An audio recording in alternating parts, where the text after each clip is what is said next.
screw this, man. I don't even want to do this video. What am I even doing here? Hi! It's Eric O'Sullivan, Reverend Sully, ordained on the internet. And, yeah, it's one of those days. I need a drink for this one. I'm not making fun of light of anyone. No pun. Light. You light up my life. I'm here to talk about Namor and the MCU and how I really don't give a shit. Hi, it's Eric O'Sullivan, Reverend Sully, ordained on the internet. It's one of my hot takes, and if you burn your hands holding onto my hot takes, well, that's on you, pal or gal, or anywhere in the grand spectrum of humanity in which you reside. What the is up with Namor and the MCU? The Wakanda Forever trailer just dropped. And blah, blah, woof, woof, Namor. So, Namor isn't quite what you expected, and it isn't quite what was in the comic books. I don't know what to tell you, pal. I really don't. I mean, the MCU has marched to the beat of its own drummer since day one.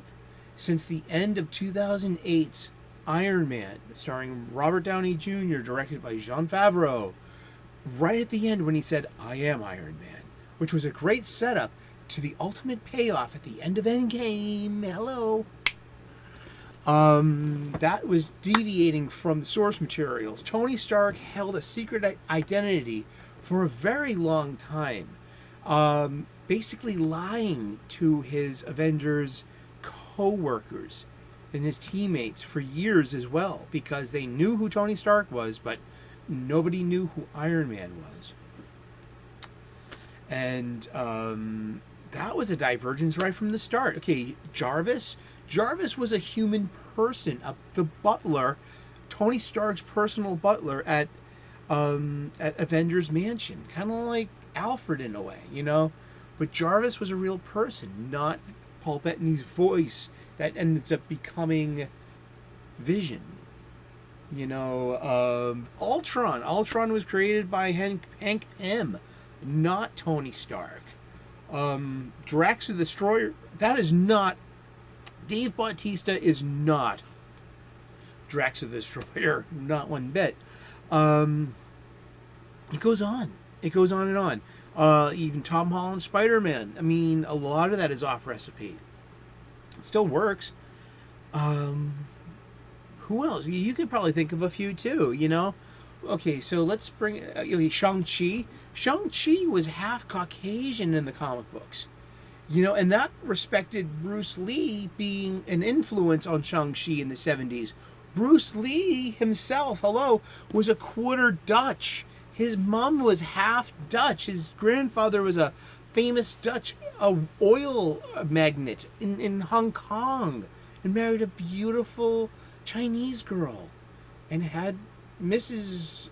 Lee, who married an actor. Bruce was a child actor. Yeah, I mean, but he was a quarter Dutch. There was a famous story about his Seifu, Ip Man, and how Ip Man was harangued by his other students saying, Seifu, this guy is a mongrel. He is not pure Chinese. You have to not, because the Chinese, have different cultural standards and racial biases and shit like that. But, and Ip Man saw that, he was like, no, he's my student.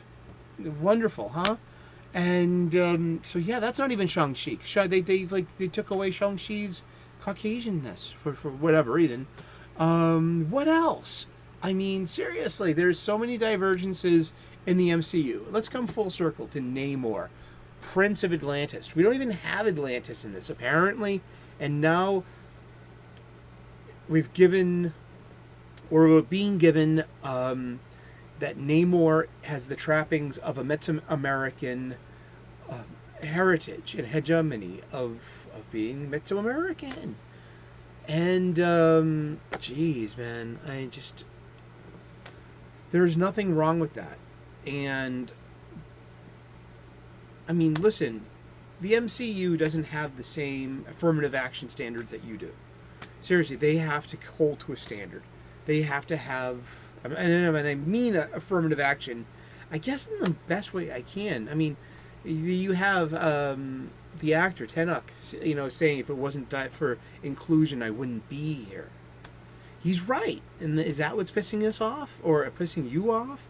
I mean, gee, I mean, I it's the MCU is really based a lot off of the Ultimate Universe, Earth 1610, and the Marvel canon multiverse. Is the Ultimate Universe was a comic imprint done in the early aughts, the early 2000s, and it started with Ultimate Marvel Team Up, which was a new Spider-Man fit for the 21st century who was a teenager. I mean, there was an irony or a cleverness that, instead of being a photographer for the Daily Bugle, he was the webmaster. Back when, you had a young person hired to manage your website, your knew how to code in HTML and can, put together your web presence, and so it was the Daily Bugle's website, and that's what Peter Parker was, the webmaster. I love that. And then came Ultimate Spider-Man, then came Ultimate X-Men, then came the Ultimates, which were the direct inspiration for the Avengers movie and the way that they looked, sounded, and interacted. I mean, these were great comic books. Mark Millar. Check out the Ultimates. I mean, Ultimates 1, Ultimates 2. Whoa, it'll blow your doors off. That's where we got the idea for Samuel L. Jackson being Nick Fury. It was a new universe. It was a new interpretation of these existing properties and existing characters that were beloved to us. I mean, look at what they did to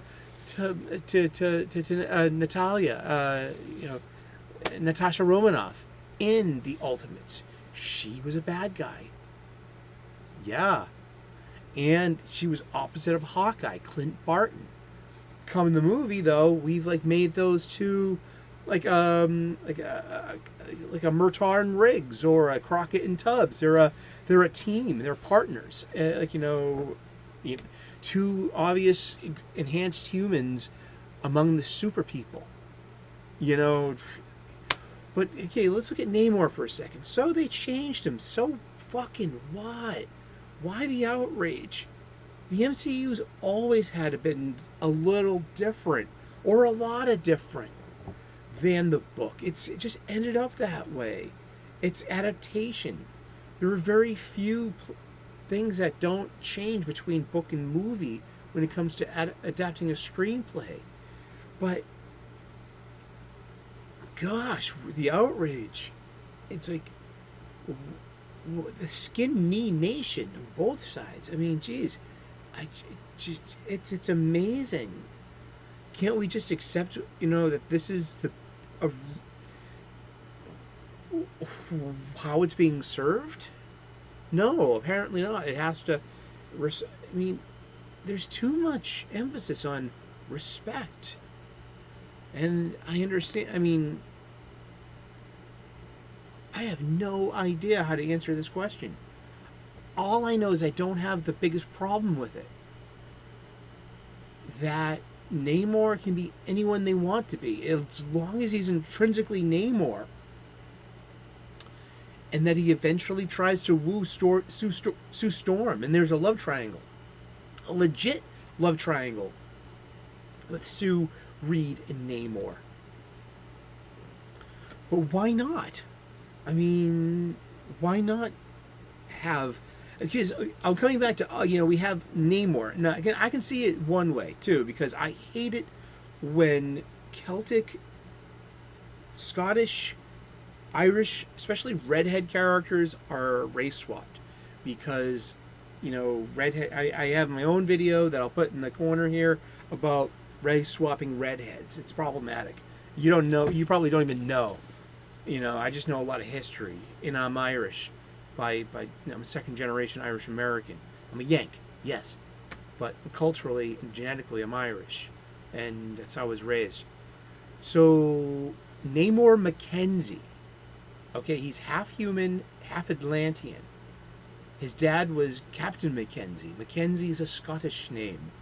It's so he's like half Gaelic, half Celtic, half Scots, which is, he's not Irish, but they're our cousins, and they're our neighbors. So this is not. But also on the other hand, this is not Namor Mackenzie.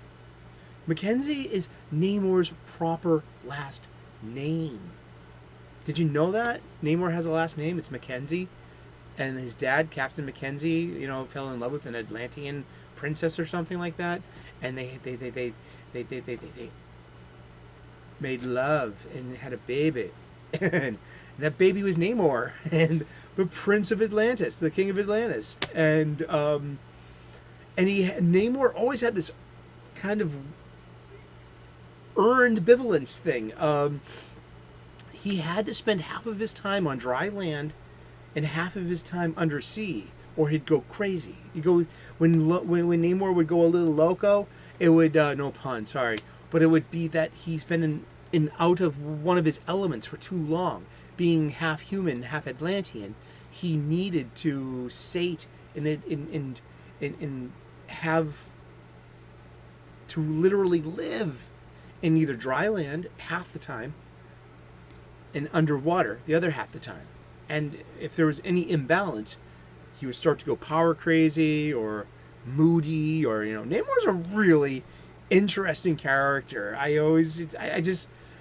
think there's just a lot to him. But what's with the outrage? The outrage is because we've given ourselves permission to take everything as an infraction and as an insult and as an outrage. So what? I mean, like, I'm not actively for race swapping anyone. I mean, there should be new characters and robustly representing the spectrum of humanity in all of our cultures, sure. And to swap an existing character is to disrespect their nature and their history. Here we go again with respect. We put such these are someone's intellectual properties. They can do whatever they want. If you own something and you wanted to change something, who could tell you what to do? But I don't know. It's a weird subject, and I don't know how to answer it. I mean, hopefully it's going to be a decent movie, and hopefully Namor is going to be a really awesome character and can hold on to what made him Namor. And if the trappings change a little bit, you know what? Let's go back to the Ultimate Comics. Ultimate Namor was a little different than traditional Namor.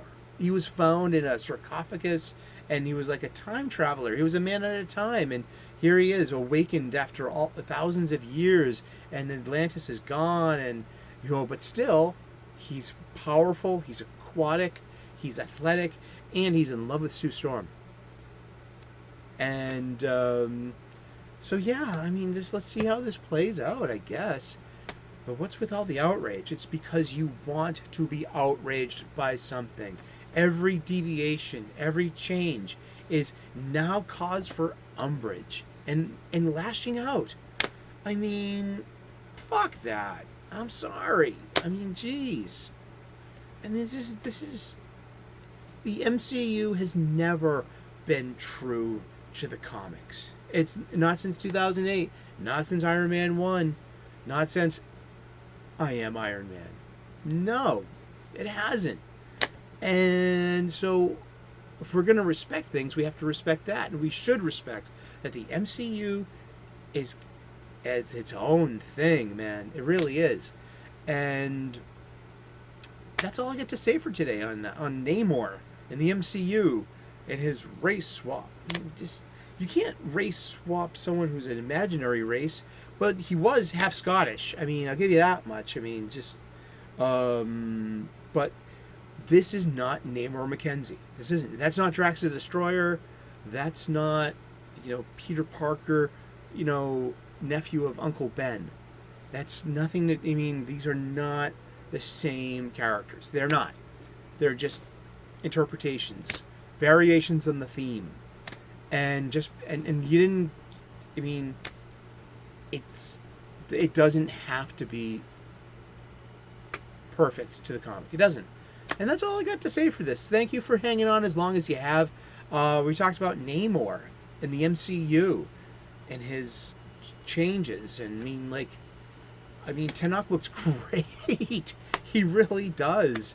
And why not? I mean, shit. And, I mean, find something better to do with your outrage, perhaps. I mean, is it well placed here? I don't think so. And is it making us look bad as a fandom? It could be. Yeah, I think we could be Jesus giving the Romans nails, and it's gonna say, all that racial shit. You know what I mean? That luggage that comes with being on certain parts of the fandom. I mean, this ain't helping. But what do I know? Seriously, but thank you so much for tuning in. Leave a comment in the comment section. Let me know how you feel. There are a lot of MCU fans out there and a lot of Marvel fans out there that are unhappy with this, and I respect that. I dig that. I guess sometimes I share that, but maybe I'm a little have fatigue, compassion fatigue. I don't really care about fourth wave Marvel anymore or fifth wave Marvel. It's just product to consume, and it's lost its specialness. Or maybe I'm jaded. Who knows? Both could be true. Both could be wrong. What do I know? You let me know. God bless. Namaste. Good luck. Like and subscribe. I would love to earn your subscription. We talk about comic books. We talk about comics and pop culture. We talk about spirituality. We talk about cooking. And we talk about bunnies eating breakfast. And we look at the planets in the pre-dawn naked eye sky. We make daily content here. But we really talk about comics and comic book stuff. And I love being part of a comic book fandom and fellowship too. So my idea here might be cutting across the grain of other people in my fandom. Now, I'm okay with that. I'm here for conversation, and I'm here to talk about it. But my viewpoint is as unique as the MCU's at this point. I mean, they're just so on their own path, and they're not beheld to us as fans. They're beheld to their own standards, and one of those standards are the whole, is it virtue signaling, or is it inclusion, or is it, affirmative action, or is it, it is and it isn't. It's all of it and nothing. But that's what I get for being a spiritual guy. Thank you so much for tuning in. Cheers. God bless. See you later.